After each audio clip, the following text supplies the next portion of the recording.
Okay, Jamie, how you doing? Got your work up here. Logo looks awesome. It really does. I think there's a couple of things we can do to the logo to really, really improve it. Right now, I think it's really long. And I think what we can do is make it a little bit more versatile. And there's a couple of things I'm going to suggest. Okay, so this relationship is fabulous. However, I think that, boy, I'm wondering if this shouldn't be a little bit higher and less. So in other words, just take this whole thing and make it a little higher and a little shorter, meaning that these triangles will have to be readjusted, make them shorter and higher. I forget what that's called in geometry, but it would be that this apex would be out to about here, and then that one. And then so basically what you're doing is you're reorienting this from this shape to something like this shape. See what I'm saying?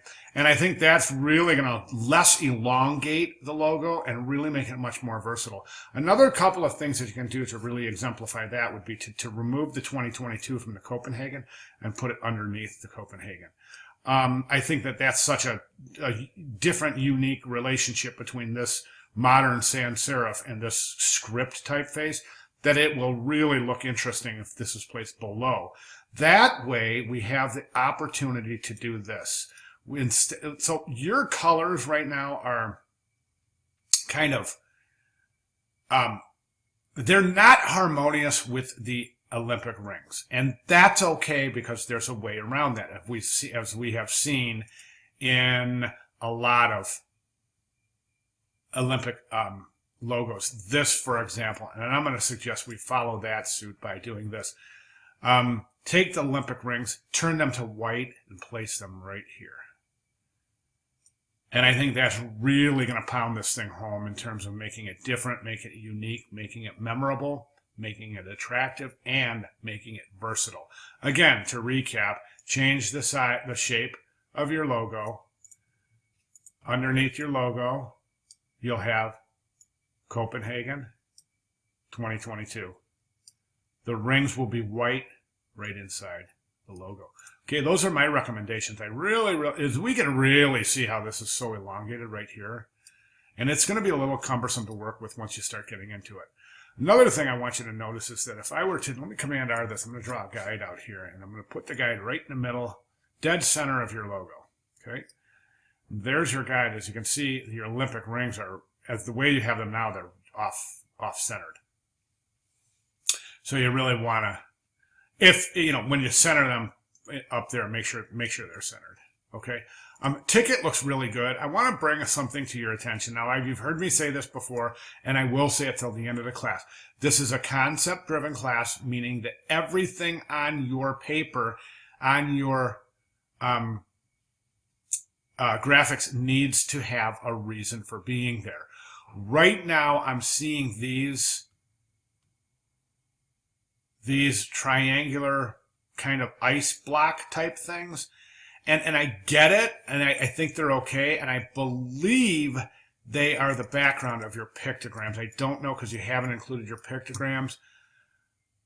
No, they're not. They're not. The pictograms are your logo. So these right here would be considered what I would say are a wanton choice, meaning that you've kind of just put these in here because. And there's no real reason. There's no solid foundation.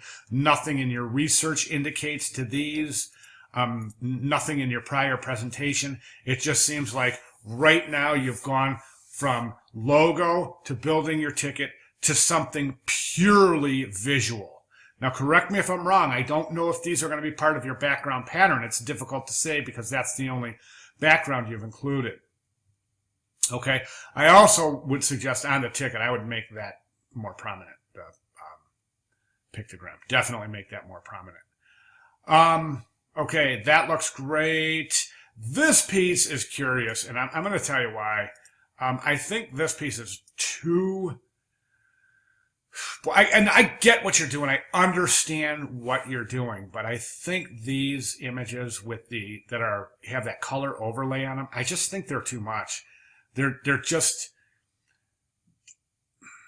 so foreign to look at because of the color overlay and the fact that when you cover overlay, if you have that cover overlay on a composition that uses a lot of primarily orange graphics, it's going to make sense. Here, the cover overlays, the purple and orange color overlays are just really, boy, they're difficult. They're difficult to they almost look like neon.